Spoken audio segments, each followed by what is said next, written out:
Good to be here. I've looked forward to this for quite some time, and when I was invited to come, I said, I want to go.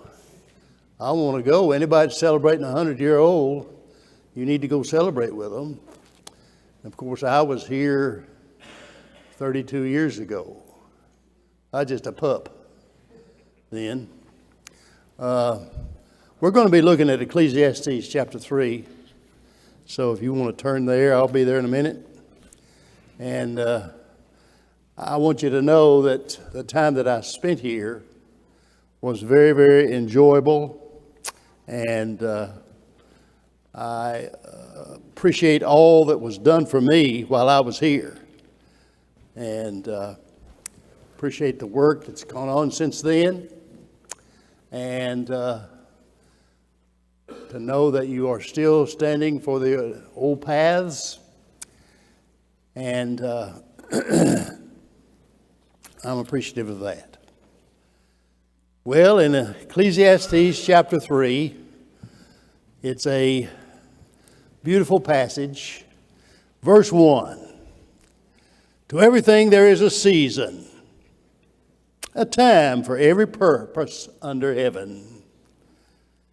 A time to be born, a time to die, a time to plant, a time to pluck what is planted, a time to kill, and a time to heal, a time to break down and a time to build up, a time to weep and a time to laugh, a time to mourn, a time to dance, a time to cast away stones and a time to gather stones, a time to embrace and a time to refrain from embracing, a time to gain and a time to lose, a time to keep and a time to throw away, a time to tear, a time to sow, a time to keep silence, a time to speak, a time to love, a time to hate, a time of war, and a time of peace. In the late 1950s, Peter Seeger wrote a song that was popular in that day. A lot of songs were written in that day that were protest songs about the Vietnam War and all of our conflicts that we're having worldwide. And those of you that are older could remember the title of that song, There Is a Season. Or the other title that it goes by is Turn, Turn, Turn. That song has been recorded by a lot of folk singers of the day, and Seeger will not get credit for the words of this song. 98% of the words of the song came from what I just read. 98%. 3,000 years ago, Solomon wrote that song. And so now the words have frustrated scholars down through the years. Some have taken these words in a totally negative way. They say that the preacher Solomon is complaining in a negative way, that God has so arranged things in this world that man has absolutely no control over what happens to him. In everything, it's predestined or foreordained what happens to him. God has set the seasons, He set the times, and I agree in the context. Solomon is speaking negatively about the futility of life. But the Bible does not teach that God violates our free will. He has given to us that we can control what happens to us to a large extent. Now then, there are others who choose to ignore the context and take the words in a totally positive way. All Solomon is saying is that there is a right time and an appropriate time for all things. And again, there's an element of truth in that summation. The point is referred to several times in the book. For example, in verse 11 here of this chapter, And He's made everything beautiful in His time. Chapter 8, verse 5 and 6. He who keeps His command will experience nothing harmful. And a wise man's heart knows both time and judgment. Because for every matter there is a time and a judgment. And then in chapter 11, verse 9. Rejoice, O young man, in your youth, and let your heart cheer you in the days of your youth. Walk in the impulses of your heart, and as you see to be best. But know that for all these, God will bring you into judgment. This does not seem to be the main thing the preacher is emphasizing. The context is a negative one. You notice there in verse 26 of chapter 2, for God gives wisdom and knowledge and joy to man who is good in his sight. But to the sinner He gives the work of gathering and collecting, that he may give to him who is good before God. This also is vanity, grasping for the wind. Then he sums this up in verse 9. What profit has the worker from that which he labors? And so in light of these truths of verses 1 through 8, there seems to be no profit in laboring for everything that man does, because it ends up being undone. It also seems like there's mass confusion. And I have no objection to taking segments of the passage to note that there are appropriate times to embrace and to refrain from embracing. That there are times to be silent and time to speak. There are times to laugh, times to mourn. But you know what I believe the thrust of this old passage is? Life's just frustrating. Life is just frustrating in general. Life is not all good. It's a mixture of good and bad. It's a mixture of ups and downs, ins and outs. That's what life is. Over and over, there are seasons of life, whether we like it or not. There are seasons of life. We have seasons of laughter and joy. Then all of a sudden, tears come. You don't just stay happy all the time. I get sick and tired of my brethren saying, you got to live on the mountaintop. Oh, everything's just beautiful. No. Most of life's lived in the valley. Ask a mama with a 1-year-old. Oh, yeah, it's a mountaintop when they say that first word. You know what the first word a baby says? Dada. It's not mama. It's dada. And so a lot of life had lived in the valley. Getting up at night, the feedings at night, the changing of the diaper, the taking of care, the care. A lot of life is lived down in the valley. And so we have a mixture of good and bad. You see, in spring it's followed by summer, then fall. That's what we're going into now, is fall. People say, man, I tell you what, I'm tired of this hot weather. I'll be glad when winter gets here. Just be quiet. It'll get here when it gets ready. It will come. It will. Then you say, man, I can't wait till spring. Yes, you can. It'll get here. Just wait. Just wait on it.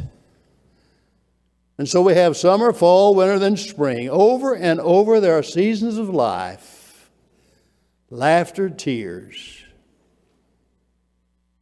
There are times when we're happy and we laugh and then we cry.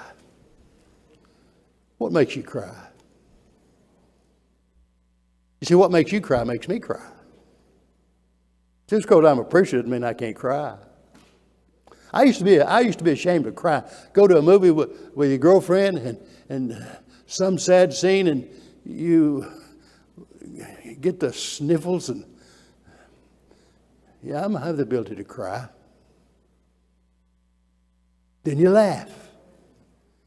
Then you cry.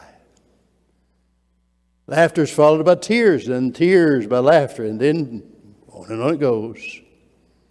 There's a time of war, and then a time of peace, and then it's followed by another time of war. As Peter Seeger's song says, cycles of good and bad just seem to turn, whether we like it or not. And so life's frustrating.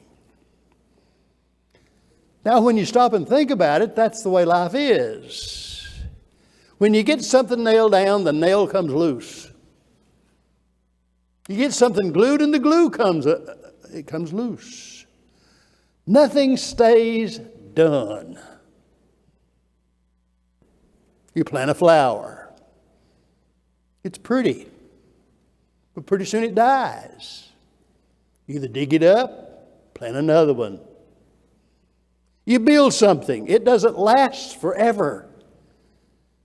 You've got to maintain it. Either you add to, you tear it down, you build again. You would think when you get something that it'll be yours forever. Don't hold on to it too tight, because you can lose it. You can lose it. You see, clothes do not stay repaired. What is this deal about buying these jeans with holes in them? What is the deal? When I bought my jeans, they were good, and when they had the tears in them, I had really worn them for years. Now they buy them already worn out. I don't understand it. Beds do not stay made. I used to ask to my mom, why do I have to make the bed? I'm just going to tear it up after a while. Make your bed, son. In my house, my dad had a rule. A bed is not to sit on. A bed is to lay in. Sit in the chair. Make your bed, don't sit on it. Ooh, how did I get in this army? That's the way it was. Dishes do not stay clean, they get dirty. Floors do not stay clean, they get dirty. It would be easy for us to express the sentiment of verse 9. What profit has the worker from that which he labors? What's the use? What's the use, we might say? My wife has a sign in our house that says, housework never kills anyone, but why take a chance? You see, clean floors get dirty. Made beds had to be made again. And clothes, they get dirty. So what's the use of bringing new life into this world? What's the use? Bringing new life. Knowing one day it's going to die. It's going to die.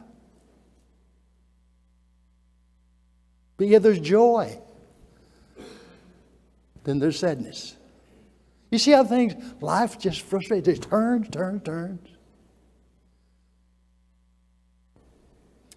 The doctor may say, what's the use?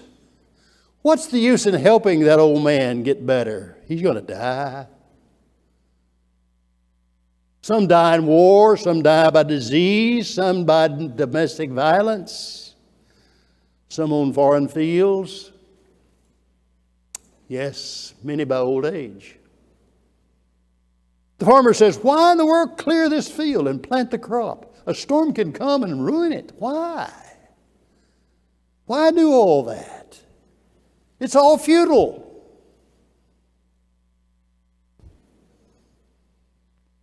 Husbands and wives who love each other dearly can let debris get into that relationship, and over time, love turns to hate, and they end up devastated. As life turns.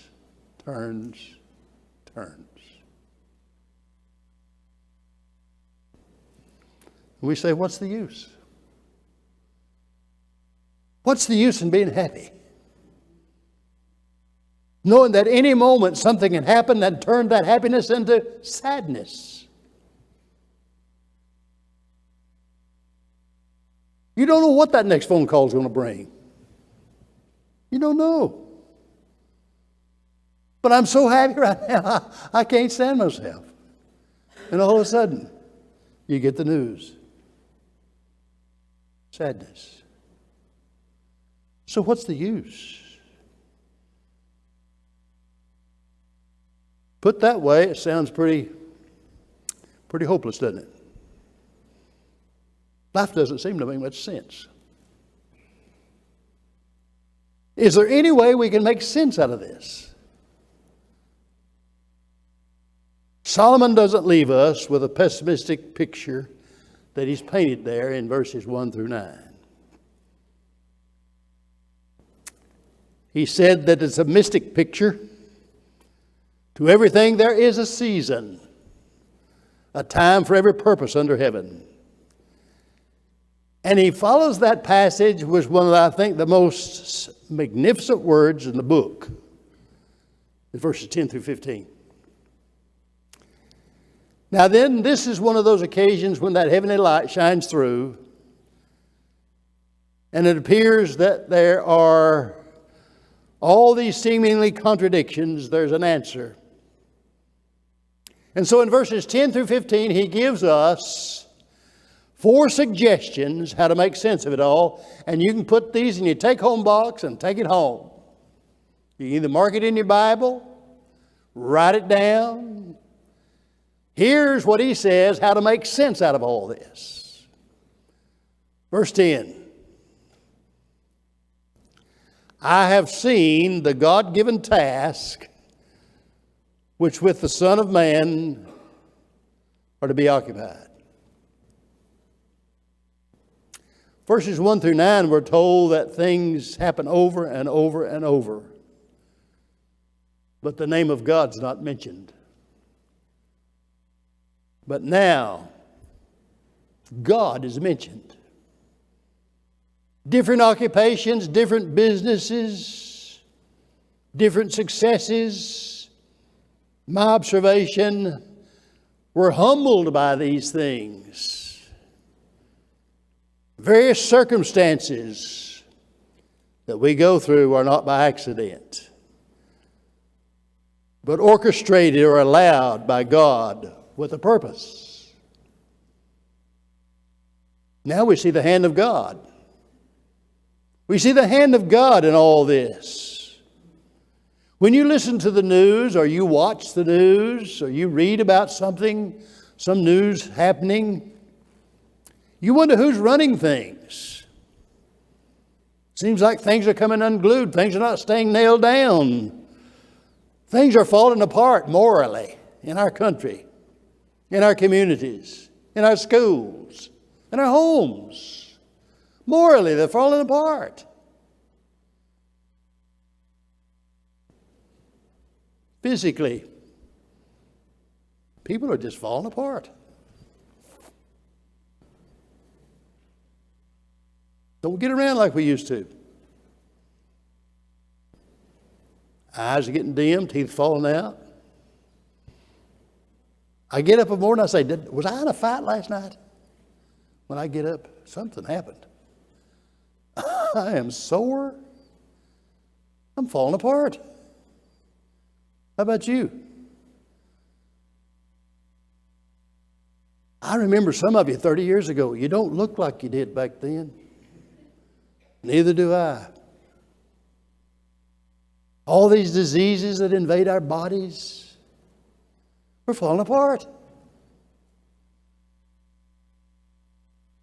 Emotionally, people are falling apart.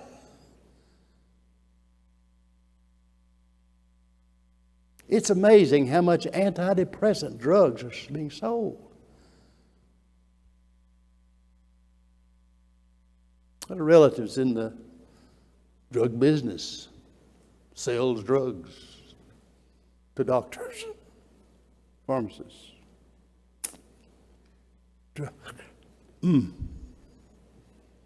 Spiritually, people are falling apart. spiritually. You go to some congregations, you've been there 10 years ago, you go back and something's happened. Where's so-and-so? Well, don't know. Don't know. Politically, we're falling apart. Our country's in a mess. We're in a mess. Seems like everything is just falling apart. But who is in control? I'm telling you, God is in the midst of all that's happening. He's in the midst of it.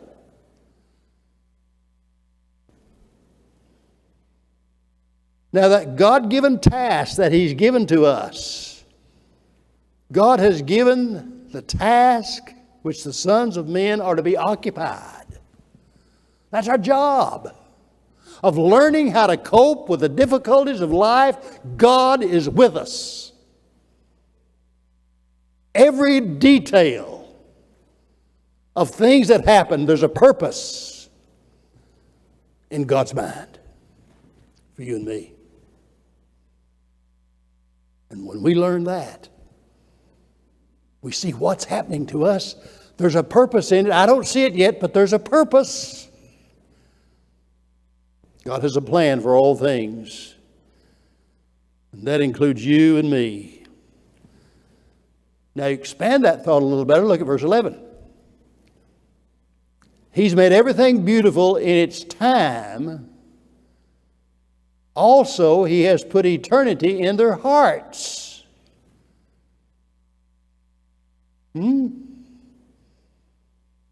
Some translations have it appropriate. He's made things beautiful. At an appointed time, God has made it beautiful. God has put a sense in us that there's something more beyond what I see, beyond this life. There's something more, better than what I see. And all the confusion, and all the ups and downs, and all the goods and bad, and all of it. There's more to it than that.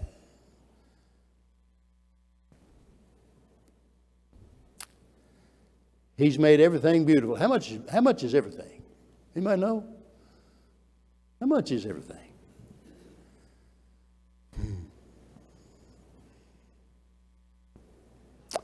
Well, if God's in the midst of all things, it's got to make sense. You know why? Because God is not nonsensical. It's got to make sense. It makes sense to God.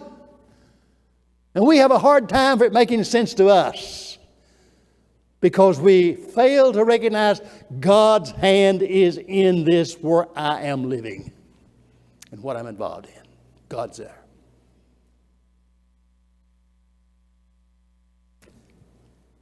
Now then, not that all things are beautiful in and of themselves, but there's a passage of Scripture in the New Testament that we refer to so many times, Romans 8 and verse 28. And we know. It's a knowledge claim. And we know that all things work together for good to those who love God, to those who are called according to His purpose. Not all things are good, but God works them to produce good. Think about it this way. How many have ever worked a jigsaw puzzle? Jigsaw puzzle. Let me see your hand. Jigsaw puzzle. Okay, I'm not talking in the wind then. A jigsaw puzzle. You go and you get a 500-piece jigsaw puzzle. See that picture there? You take it home and you get a big table and you open it up, and that's the most ugly-looking stuff I've ever seen. It looks like junk, really. It looks like trash. Little pieces cut, jagged, and some's got little lips on them. Some don't have any lips, and some got these and that. It's ugly.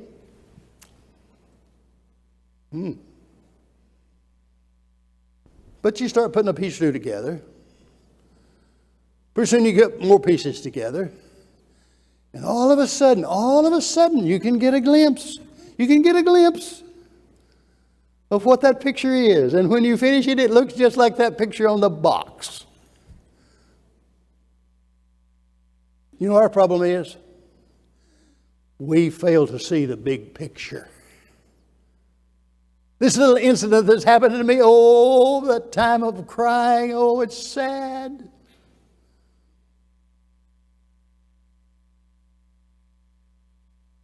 What's the purpose in that? God has a purpose in all the details. The whole scheme of things. So it's very confusing to the mind to see the big picture, just like it is the crossword puzzle. We see that little piece, it's ugly. This little piece that's happening to me is ugly right now. It's painful to me. I don't like it. I don't want it. I wish it'd go away. But there's a purpose. God's hand is stirring in that. And if I can't see that, I'm missing the big picture. The big picture. Several examples in the Bible. I'll just refer to them. When you look at Job, look at what happened to Job. All those things that happened to him. Terrible, terrible, terrible. Lost all. Yet in all that, he did not sin. Well, just curse God and die, his wife said. Oh, what advice. Well, just curse God and die.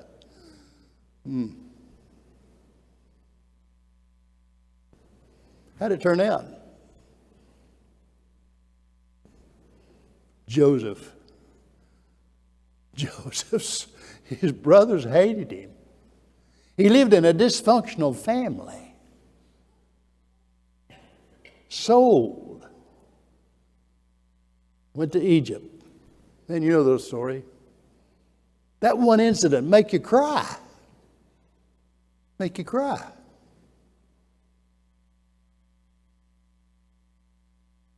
Daniel being thrown in the lion's den. Terrible. How'd it turn out? Jesus dying on the cross. The innocent for the guilty. Worst thing ever happened. Turned out to be the best thing that ever happened for me and you. Is Jesus dying on the cross. Suffering, giving his life as a ransom for you and me.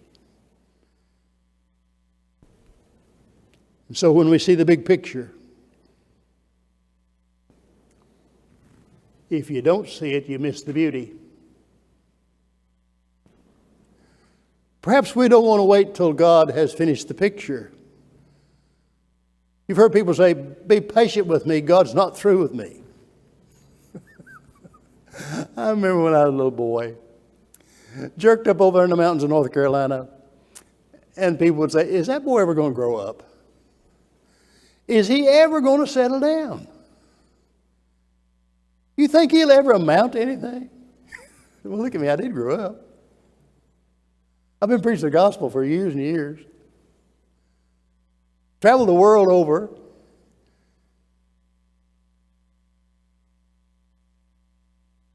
I see the big picture now. How God's hand has been in all of this. As a barber, selling all I had, moving to Australia, buying a dairy farm, deacon in the Baptist church, coming in contact with a gospel preacher, taught me the gospel. Obeyed the gospel, and as I was drying off getting my clothes on, he said, get you a sermon. I said, what, a sermon? He said, get you a sermon to preach. Well, the Lord gave me the ability to talk for 15 minutes about anything. I could do that because I had a man hemmed up cutting his hair. I could talk to him about fox hunting, drinking whiskey, doing all kinds of stuff. 15 minutes. So I had the ability to talk. So I got me a sermon, and the title of my sermon was as long as my sermon. The title of the sermon was this: If you were arrested and charged with being a Christian, would there be enough evidence to convict you? That's a big title. I think I preached about 10 minutes. When I got through, he said, "Get you another one." I said, "What?" Another one. I've been preaching ever since 1971. All because of one little thing. I said, "You know what? I need to go back to the States." All the people that I could influence, all my customers, I said, "This is simple, this is easy. I can go back and they'll listen." No, they won't. Not all of them. They thought I was crazy. They thought I was a member of some cult. Some cult. Then to come find out that my wife's family will disown us. Disown us. Don't have anything to do with you. Came to the School of Preaching in Knoxville. First Christmas. Loaded up 3 kids in a car. Had gifts for everybody. Drove all night. Went to Florida. Drove up in his front yard. He met us on the front porch. Said, "That's as far as you go. That's as far as you go." Little kids watching this. No grandparents. Disown you. But you know what? Congregation where I went, they had more grandparents than they could take care of. The people just became their grandparents. Not once did they get a birthday card from them, graduation, wedding, nothing. Nothing. But my wife said to me, "You know what? You've got to be the best son-in-law they got, and I got to be the best daughter they got out of 3. I said, "No, I want to choke him." She was right. Here's what she said: if we believe the gospel is God's power to save, as long as there is life, there's hope. There's hope. That's the way we lived our life. And I look at that, and all those things that were happening to us. Now I see the big picture. The big picture. Sometimes it's painful going through the little phases of that picture being painted and drawn. Well, I did settle down, and here I am. You know, we're never going to be completely and totally satisfied with things that are earthly because eternity has been put in our hearts. Verse 12 and 13. I got to hurry. I only got about 5 minutes, haven't I? Ooh, boy.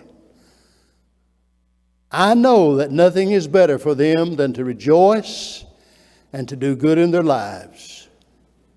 And also that every man should eat and drink and enjoy the good of all of his labor. It's the gift of God. Let me tell you something.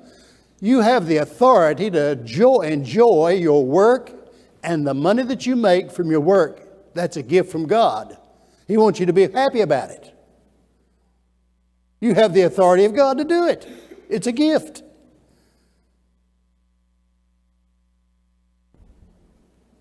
He said, I want them to rejoice and to do good and enjoy all the labor. It is a gift. There's nothing better. Nothing better. So, enjoy your home. Enjoy it. Don't complain. Maybe it doesn't smell like it's supposed to smell. Maybe your wife doesn't keep it as clean as you. Still enjoy it. Quit complaining. Good night. Floors do get dirty. My wife has a sign that she writes in the dust, "Leave it alone." It's where I want it. We live in a house. We don't live in a museum. Enjoy it. Enjoy your automobile. Enjoy your food. Enjoy these things. It's part of the little pieces that make the big picture of joy and happiness and goodness. It's a gift from God. Amongst all this stuff that's happening that doesn't make any sense, it does now. It makes sense. Well, the final thing he says is verse 14. I know that whatever God does, it'll be forever. Nothing can be added to it. Nothing taken from it.